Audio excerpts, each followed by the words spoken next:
आज बात सरोकार में आज एक ऐसे मुद्दे को उठाएंगे जिसमें आपको बता दें कि ऐसा एक गैंग है जो बच्चों से बाल मजदूरी कराया करता था। उत्तर प्रदेश की बिजनौर पुलिस ने एक ऐसे ही गैंग का पर्दाफाश किया है जो बच्चों की खरीद फरोख्त कर उनको बाल मजदूरी कराने वालों के हाथों बेच दिया करता था। पुलिस ने इनके चंगुल से 12 बच्चों को छुड़वा लिया है। रिपोर्ट देखिए, रिपोर्ट के बाद इसी पर करेंगे चर्चा।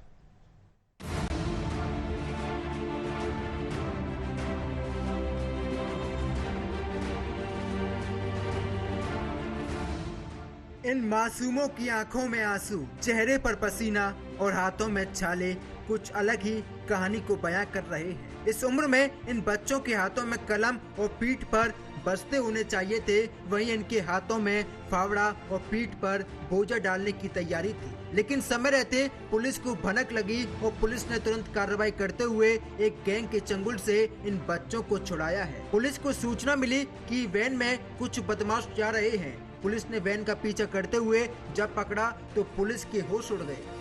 वैन के अंदर से 12 नाबालिग और 12 युवक बरामद किए गए, जबकि गैंग के 3 लोगों को गिरफ्तार किया गया है। पूछताछ में पता चला कि ये गैंग इन गरीब बच्चों और गरीब युवकों के घर वालों को नौकरी का लालच देकर इन्हें बिहार, झारखंड जैसे इलाकों में उन लोगों के हाथों में बेचने का काम करते थे जो कि इन बच्चों से बाल मजदूरी करवाते थे। पुलिस ने तीनों आरोपियों के खिलाफ मामला दर्ज कर लिया है। बीती रात लगभग 2 बजे के आसपास मुखबिर द्वारा यह सूचना मिली कि नूरपुर की तरफ से एक महिंद्रा पिकअप गाड़ी आ रही है जिसमें कुछ बच्चे लाए जा रहे हैं जिनसे कि बाल श्रम कराया जाना या उनकी खरीद फरोख्त संबंधी कार्य होना है। इस सूचना पर हमारे एएसटीयू थाने के प्रभारी, बाल संरक्षण अधिकारी, इन सब के नेतृत्व में घेराबंदी की गई तो कृष्णा कॉलेज बिजनौर नूरपुर रोड से इनको पकड़ा गया। पूछताछ करने पर उसमें 12 अवयस्क बच्चे, 12 वयस्क लोग, 3 झारखंड के इसमें रहने वाले जो कि लेके आ रहे थे, इन सब की गिरफ्तारी की गई। पूछताछ करने पर यह बताया गया कि इन बच्चों को और सभी 12 आदमियों को लेके आ रहे थे झारखंड से, जहां किसी भट्टे पर ले जाना था इनको। इन सब के विरुद्ध एएसटीयू थाना बिजनौर में सुसंगत धाराओं में अभियोग पंजीकृत करके चाइल्ड वेलफेयर कमेटी और अन्य को माननीय न्यायालय के समक्ष प्रस्तुत करके विधिक कार्यवाही प्रचलित है। अब पुलिस ने इन बंधुआ मजदूरों को बाल श्रम विभाग के हवाले कर दिया है ताकि इनके परिवार वालों को पता लगाकर उनको सौंप दिया जाए। बाल श्रम अधिकारी का कहना है कि ऐसे बंधुआ मजदूरों के ठेकेदार इनको खरीदकर मजदूरी कराने वाले लोगों को बेच दिया करते थे। 26 तारीख में इस मुखबिर से मिली थी और ये बच्चे झारखंड से, जो सूचना मिली थी उसमें ये था कि ये बच्चे झारखंड से यहाँ पर बिजनौर में लेकर आए जाएंगे और इनको बाल श्रम में लगा दिया जाएगा। जैसा कि कुछ लोग यहाँ पे किसान वाले जो लोग रहते हैं तो वो अपने यहाँ पर खेतों में काम करने के लिए बच्चों को बुलवा लेते हैं और उसके इसमें उनको पैसा दे देते हैं, क्योंकि बच्चे की बहुत छोटी उम्र होती है, बच्चे प्रॉपर काम नहीं कर पाते, जिसकी वजह से बच्चों को मारपीट के घर से निकाल दिया जाता है और फिर ये बच्चे लावारिस अवस्था में इधर उधर घूमते हुए पाए जाते हैं। इससे पहले भी हम लोग कई बच्चे भिजवा चुके हैं, परंतु हमें कोई मेन आदमी नहीं मिला था जो ठेकेदारी इनको लेकर आता। कल रात 27 तारीख को एएसटीयू टीम एएसटीयू टीम थी और मैं महिला कल्याण विभाग से संरक्षण अधिकारी और एसपी सिटी सर ने पूरी टीम तैयार की और उनके निर्देशन में इनको ट्रेस किया। कल रात में रेस्क्यू किया इनका। 28 तारीख को रात में लगभग 3 बजे के करीब ये लोग ट्रेस हुए, तभी इन बच्चों को खाना वाना खिलवाया और जो लोग लेकर आए थे उनके खिलाफ मुकदमा दर्ज कराया गया। पुलिस ने मामले में कार्रवाई करते हुए 3 आरोपियों के खिलाफ संगीन धाराओं में केस दर्ज कर लिया है और मानव तस्करों के खिलाफ कार्रवाई की जा रही है। लेकिन ऐसे में कई सवाल खड़े होते हैं। अगर बच्चों से बाल मजदूरी कराई जाएगी तो हिंदुस्तान को बुलंदियों तक कौन पहुंचाएगा? आखिरकार बच्चों के भविष्य के साथ खिलवाड़ करने वालों को सख्त सजा क्यों नहीं दी जाती है, ताकि किसी की हिम्मत न हो सके कि इन बच्चों के भविष्य के साथ खिलवाड़ किया जाए। बिजनौर से न्यूज वॉच इंडिया के लिए नईम अंसारी की रिपोर्ट।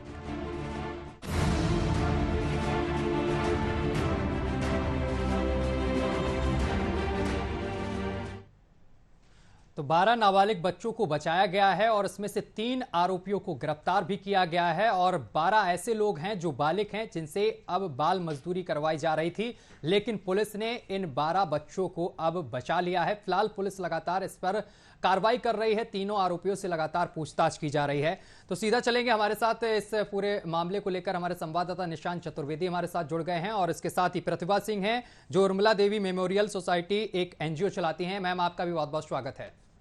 सबसे पहले निशांत, हम आपके पास जाना चाहेंगे। निशांत, जिस तरीके से मामला पूरा सामने निकल कर आया है, आपसे समझना चाहेंगे कि क्या कुछ पूरा मामला है, विस्तार से बताएं।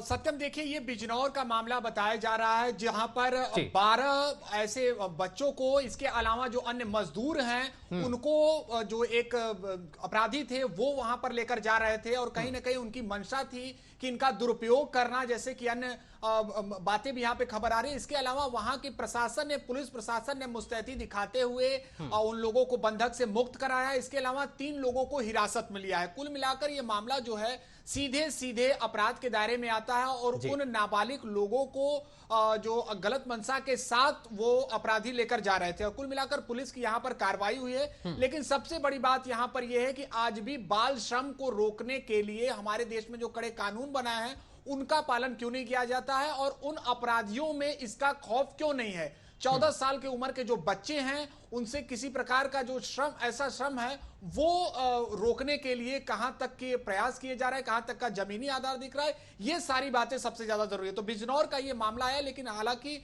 इस मामले में पुलिस प्रशासन की तारीफ करनी होगी कि उन्होंने समय रहते उन मजदूरों को, उन नाबालिग बच्चों को मुक्त कराया है। सत्यम, निशांत, पुलिस की बड़ी कार्रवाई तो देखने को मिली है, क्या लगता है और भी गिरोह हो सकते हैं जो सक्रिय हो इलाके में? बिल्कुल, अगर उत्तर प्रदेश की बात हो, इसके अलावा बिहार की बात हो या अन्य राज्य हो, इससे नकारा नहीं जा सकता है कि नाबालिग बच्चों का जो है यहाँ पर दुरुपयोग किया जाता है। बाल श्रम खास तौर पर ऐसे कुछ ऐसे कार्यों के लिए उनको पैसे देकर या फिर और भी क्षेत्रों में। लेकिन सबसे बड़ी बात यह है कि हम आपको याद दिलाते हैं कि 1986 बाल श्रम अधिनियम लाया गया था, जिसका 2016 में उसमें संशोधन किया गया, जिसके तहत अगर कोई भी बच्चे से श्रम कराया जाता है, अगर उससे कार्य कराया जाता है, मजदूरी कराई जाती है, तो कड़ा सजा का प्रावधान है, जिसमें खुद तब के तत्कालीन राष्ट्रपति प्रणब मुखर्जी ने मुहर लगाई थी। यानी वो कानून पूरी तरह से बन चुका है। लेकिन क्या उन अपराधियों में अब इस कानून का खौफ नहीं है? क्या वो पूरी तरीके से जमीन पर अब लागू नहीं है? ये सारी बातें हैं। लेकिन हमारे संविधान में यह कानून है कि बाल श्रम को पूरी तरह से रोका जाए। अब जो बातें सामने आ रही हैं, जो ऐसा कि आपने सवाल भी किया कि क्या और भी क्षेत्रों में और भी जिलों में, इससे नकारा नहीं जा सकता। हम जब भी सड़कों पर गुजरते हैं या हम भी जब भी कहीं पर जाते हैं तो हमारी नजर ऐसे बच्चों पर पड़ती है जो कुछ काम करते हुए होते हैं। जिम्मेदारी हमारी भी है कि हम भी उनसे पूछे कि क्या वो किसी मजबूरी के कारण कर रहे हैं या फिर कहीं ना कहीं उनको दबाव के कारण ये काम कराया जा रहा है। ये सभी बातें अभी भी अनसुलझी पहेली है। देखना होगा कि क्या और भी संस्थाएं जो हैं, खासतौर पर जो वहां के स्थानीय प्रशासन होंगे, वो इस मामले पर क्या कुछ। ठीक है निशांत, हम वापस आपके पास आएंगे। हमारे साथ प्रतिभा जी लगातार जुड़े हुए हैं। प्रतिभा जी, जिन बच्चों के हाथों में पेन और कापी किताबें होनी चाहिए थी, पढ़ाई लिखाई की उम्र है, वो बाल मजदूरी कर रहे हैं और उनसे जबरदस्ती ये सब काम करवाया जा रहा है। फिलहाल पुलिस ने इसका पर्दाफाश कर दिया है, 12 बच्चों को इस काम से जाने से बचा लिया है। आप इस मामले को किस तरीके से देखती हैं? देखिए, मेरे सामने तो ये एक मतलब मुझे दिखता रहता है ये आमतौर पे, क्योंकि मैं बाल भिक्षुओं के लिए काम करती हूँ बनारस में जी। तो मेरा साबका ऐसे बहुत बड़े नेक्सस से पड़ चुका है, जो कि मुझे धमकी दे चुका है कि मैं जान से मरवा दूं। मुझे जान से मरवाने की भी धमकी आई, इसलिए क्योंकि मैं रोड पे घूम रहे गुब्बारे वाले बेचने वाले बच्चों पे मैं काम करने लगी थी। तो ये भी एक बाल श्रम के अंतर्गत आता है। हालांकि बिजनौर पुलिस को मैं बहुत साधुवाद करती हूँ कि उन्होंने इसके लिए कुछ किया। आमतौर पे जो थानों में चाइल्ड वेलफेयर ऑफिसर्स होते हैं वो इतने एक्टिव नहीं होते हैं। मेरा इसका बड़ा कड़वा अनुभव रहा है। और बाल श्रम कानून अगर इम्प्लीमेंट होता तो आपको सड़कों पर घूम रहे ये बच्चे न दिख रहे होते। और जेजे के तहत देखिए, भीख मांगना, चाइल्ड प्रोस्टिट्यूशन, बेगिंग, ये सब मतलब चाइल्ड लेबर में ही आता है। लेकिन अगर कहीं इस पे इम्प्लीमेंटेशन हो रहा होता तो आपको सड़कों पे घूम रहे ये बच्चे नहीं दिख रहे होते, काम करते हुए बच्चे नहीं दिख रहे होते। और जो प्रशासन का एक जो शिक्षा सर्व शिक्षा अभियान वाला जो सरकार का जो एक मुद्दा है वो तो कहीं धरा ही रह जाता है, दिख रहा होता है। तो मुझे नहीं लगता कि ना तो प्रशासन में कहीं शासन प्रशासन में कोई एक इच्छा शक्ति है इसको इम्प्लीमेंट करने की, ना तो आम लोगों को कहीं कुछ पड़ी हुई है कि वो जाकर के इन बच्चों के लिए कुछ ऐसा सोचें कि ये बच्चा सड़क पे घूम रहा है या फिर गलत काम कर रहा है या छोटा काम कर रहा है, दुकान पे कपलेट धो रहा है, तो किसी की ऐसी मंशा नहीं होती कि उस बच्चे के बारे में कुछ सोचे। अब प्रतिभा जी, आपने एक बात बड़ी अच्छी कही कि जो हम सड़कों पर देखते हैं बच्चे गुब्बारे बेचते हुए नजर आ जाते हैं, होटलों पर बर्तन धोते नजर आ जाते हैं। क्या लगता है, कानून तो बनाया गया है, अगर सजा का प्रावधान थोड़ा यहाँ पर कठोर हो तो ऐसी चीजें करने से और करवाने से जो लोग हैं जो बच्चों को फोर्स करते हैं कि होटलों पर काम करें या उनको अगवा कर लिया जाता है, तो इससे कहीं ना कहीं कमी आ सकती है क्या? बिल्कुल आ सकती है। देखिए, मैं ऐसी ही जगह पे ऐसे ही लोगों के बीच में काम करती हूँ, तो मुझे ऐसा लगता है बनारस में तो बहुत सारी ऐसी जगह है जहाँ पे बच्चों से भीख मंगवाया जाता है, वो ट्रैफिकिंग के थ्रू लाए हुए बच्चे होते हैं।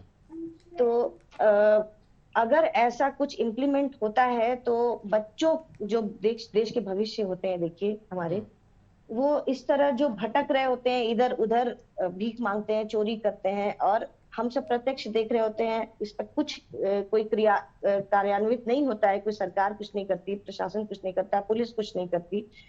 तो अगर ऐसा कुछ होता रहे कि सोसाइटी में बच्चों के लिए कोई कुछ सोचता है तो मेरे ख्याल बहुत अच्छा होगा।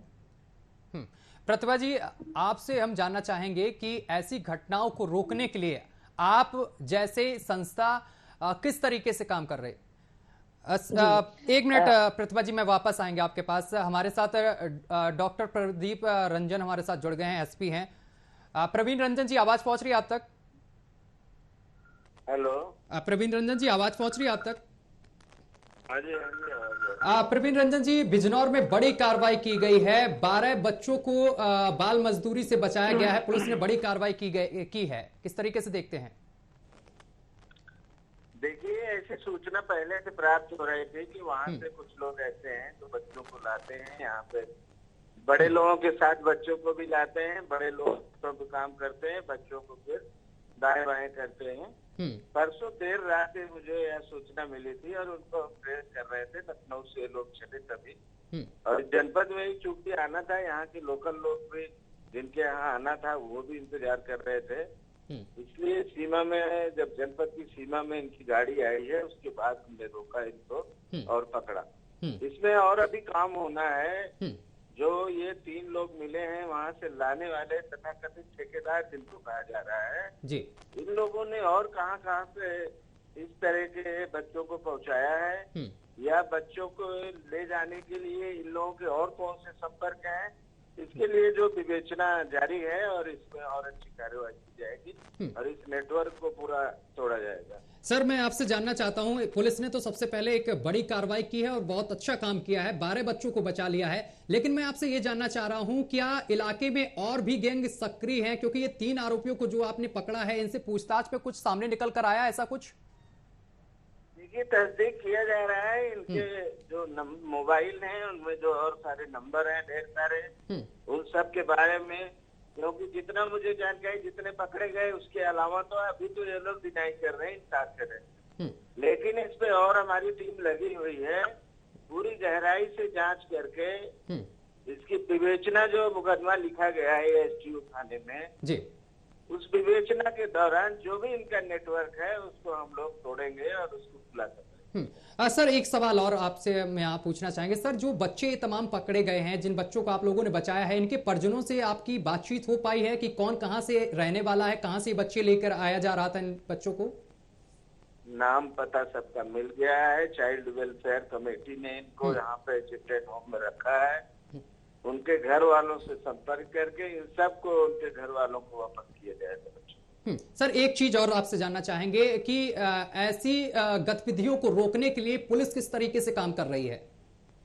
देखिए, हमारी एएसटीयू की टीम है और इसके अलावा बाल संरक्षण अधिकारी और श्रम प्रवर्तन अधिकारी, इन सारे लोगों की टीम हमारी भट्टों पर, और जो इस तरह के जहाँ पर भी चाइल्ड लेबर वाली सूचना मिलती है या ना भी सूचना मिले, कहीं कोई फैक्ट्री है, किसी भी कार्यस्थल पर जाके लगातार इस दिशा में काम चलता रहता है और जिसके फलस्वरूप हमें इस नेटवर्क के बारे में जानकारी मिली और हमने इसको करवाया। सर एक सवाल और कि तमाम होटलों पर हमने देखा है कि छोटे छोटे बच्चे काम करते रहते हैं।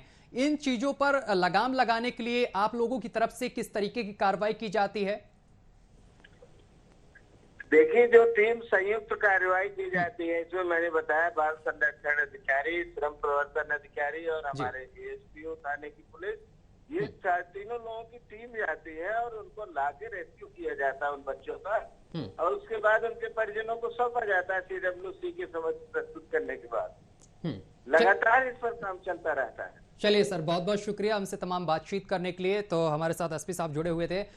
सबसे पहले प्रतिभा जी आपके पास आएंगे। आपसे मैं मैम ये जानना चाहता हूं, आप और हम जानना चाहेंगे कि ऐसी घटनाओं को रोकने के लिए आप जैसी जो संस्था काम कर रही है, आपकी तरफ से क्या कुछ पहल की जा रही है? सबसे पहले तो मैं आपको बताऊंगी कि चाइल्ड जो ट्रैफिकर्स होते हैं वो बच्चों का अगवाही क्यों करते हैं, ट्रैफिकिंग क्यों करते हैं। पहली बात है, उनसे चाइल्ड प्रोस्टिट्यूशन के लिए, चाइल्ड बेगिंग के लिए, उनसे भीख मंगवाने के लिए, मुखबिरी करवाने के लिए, चोरी करवाने के लिए, बॉडी ऑर्गन्स के लिए और सस्ते श्रम के लिए, है ना। तो अगर एक आम व्यक्ति, एक आम जनता और प्रशासन इसको सचेत होकर के सोचे तो ये सब चीजें कम हो सकती हैं। और एक एनजीओ के तौर पे देखिए, हम लोग एक काम ऐसा कर सकते हैं कि जहां ऐसे बच्चों को देखें एकदम से सजग हो जाए, सक्रिय हो जाए, ऐसे बच्चों को छुड़ाने के लिए तत्पर हो जाए। दूसरी बात की, जो थानों पे जो चाइल्ड वेलफेयर अफसर होते हैं उनको जाकर के ये बात कहना कि सर जो आपका काम है आप वो करिए, CWC चाइल्ड वेलफेयर कमेटी क्या कर रही है। हमें उनको भी याद दिलाना पड़ेगा कि आपको ये जो बनाया गया वो सिर्फ निठारी कांड के बाद जब ये बना तो इसलिए नहीं बना कि वो बैठ करके कुर्सियों पे बस आंकड़े इकट्ठा करें, बल्कि वो इसलिए भी आए मुखर होकर देखें कि उनके क्षेत्र में बच्चों की स्थिति क्या चल रही है। तो अगर एक संस्था के तौर पे सभी सक्रिय हो जाती है, एनजीओ सक्रिय होते हैं और जो बनी हुई संस्थाएं हैं बच्चों के लिए वो सक्रिय हो जाती हैं, तो इसमें बहुत हद तक अंकुश लग सकता है। असल में आम लोगों में जागरूकता और प्रशासन की अनदेखी यही जो है ट्रैफिकर्स के जो है हौसलों को बढ़ाती है। तो मुझे लगता है कि हम लोगों की जो है इन्वॉल्वमेंट ज्यादा होनी चाहिए। और मैं तो हूँ कि मैं लगातार बनारस में इन्वॉल्वमेंट करती हूँ, अपने क्षेत्र के अधिकारियों को बताती हूँ। और हमारे क्षेत्र में मैंने एक बार RTI लगाई थी, मैं आपको एक किस्सा बताऊं। 2017-18 में यहाँ बनारस में बच्चे बहुत गुम हो रहे थे, तो उनका जो एवरेज था वो 30 दिन में 28 बच्चे गायब होने का एवरेज था। तो मैंने RTI लगाया और उनसे पूछा कि कैसे ऐसा हो रहा है। तो उन्होंने कहा कि भाई 13 साल से 19 साल तक की युवतियां और बच्चे इस तरह खो रहे हैं। तो हमने उनसे पूछा था कि कितने लोग वापस आ रहे हैं, तो पता चला सिर्फ 2-3 ही वापस आ पाते हैं। तो आप जरा सोचिए कि बस 28 लोगों में से 2-3 वापस आते हैं, तो बाकी सब कहाँ जाते होंगे। प्रशासन को ये बात पता है, उसके बावजूद प्रशासन न सख्त होती है न गंभीर होती है। तो ये प्रशासनिक असफलता है। देखिए प्रतिभा जी, कहीं कहीं तमाम मामले ऐसे भी सामने निकल कर आते हैं कि आर्थिक तंगी की वजह से माता पिता अपने बच्चों को होटल पे या कहीं सड़क पर काम करने के लिए छोड़ देते हैं, बाल मजदूरी करते हुए दिख जाते हैं। ऐसे बच्चों को सही राह पर जाने के लिए, सही राह दिखाने के लिए हमें और आपके जो एनजीओ चलाया जा रहा है, आपको क्या करना चाहिए? बिल्कुल, मैं तो करती हूँ। देखिए, मैं ऐसे बच्चों को समझाती हूँ, उनके पेरेंट्स के पास जाती हूँ। एक आम जनता के पास देखिए इतना समय नहीं होता है, वो अपने में व्यस्त रहती है। तो जो कानून है अगर वो कायदे से इम्प्लीमेंट हो तो जो होटल के लोग हैं या फिर जो इन बच्चों से काम करवाता है वो सतर्क रहेंगे कि ऐसे बच्चों से काम नहीं करवाना चाहिए। और माँ बाप विशेषकर वो इसलिए बच्चों को पैदा नहीं करते कि बच्चों से वो काम करवाएं और उनकी कमाई खाएं, है ना। 14 वर्ष तक तो हमारा कानून कहता ही नहीं कि बच्चे कोई काम करें। तो एक एनजीओ को चाहिए कि वो जा करके इन चीजों की अवेयरनेस करे, लोगों के बीच में जाए, लोगों को बताए, लोगों को जागरूक करे। और जो जिन जगहों पे ऐसे बच्चे काम कर रहे हैं उन पे कोई कदम उठाए, ताकि एक सख्त संदेश लोगों के बीच में जाए कि नहीं, ऐसा नहीं हो सकता है। ठीक है, हमारे साथ निशांत भी लगातार जुड़े हुए हैं। निशांत, जो ये बच्चे पकड़े गए हैं, क्या इनके परिजनों के बारे में कोई जानकारी मिल पाई है, या ये उत्तर प्रदेश के ही रहने वाले हैं या फिर कोई अन्य राज्य से इनको लाया गया था?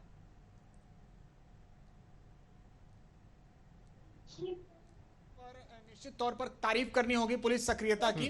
इसके अलावा जो बच्चे हैं उनको जो वेलफेयर सोसाइटी है उसको सौंप दिया गया है। वहां पर जहां पर उनका पता है, जो बच्चे जिनके माता पिता हैं उनको सौंपने की पूरी प्रक्रिया की जा रही है और पूरे आधार के साथ वहां पर देखा जा रहा है। और कुछ बच्चों का पता भी चल चुका है, जैसा कि 12 नाबालिग बच्चे बताए जा रहे हैं, तो उसमें कुछ बच्चों का पता भी चल चुका है। लेकिन सबसे बड़ी बात यह है कि मैं तारीफ करूंगा हमारे साथ जो जुड़ी हैं प्रतिभा दीदी का, क्योंकि मैं बनारस का ही रहने वाला हूं और हमने देखा है इनके कामों को भी। मैं कभी इनसे मिला नहीं हूं, ना ही इनसे हमारी फोन से बातचीत हुई है, लेकिन मैंने इनके कामों को देखा है।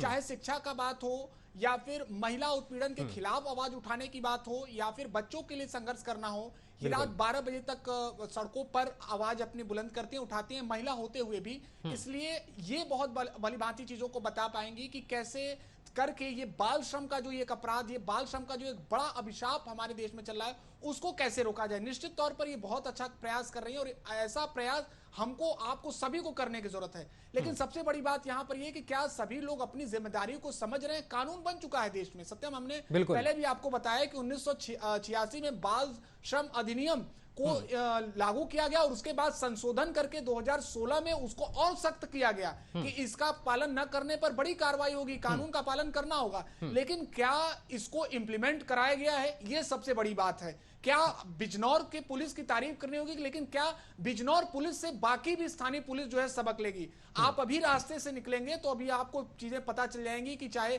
खाना खाने का जगह हो या फिर किसी कपड़े की दुकान हो या फिर कोई अन्य जगह हो, वहां पर ऐसे बच्चे मिलेंगे तो क्या उनको देखकर हम नजरअंदाज कर देते हैं, उनके प्रति हमारी जिम्मेदारी नहीं होती है। तो ये सारी बातें यहाँ पर ये इशारा कर रही हैं कि नहीं, कहीं ना कहीं हमें भी अब जिम्मेदार होना होगा और हमें भी अपनी जिम्मेदारियों को निभाना होगा। प्रतिभा जी, क्या लगता है आपको कि सरकार को इस पर अभी गंभीरता से विचार करने की जरूरत है? क्योंकि कानून तो बन गया है, लेकिन इसके बाद भी मामले जो हैं वो लगातार सामने निकल कर आ रहे हैं। अगर हम होटलों पर जाते हैं, चाय की दुकान पर जाते हैं, तमाम बच्चे वहां पर काम करते हुए मिलते हैं।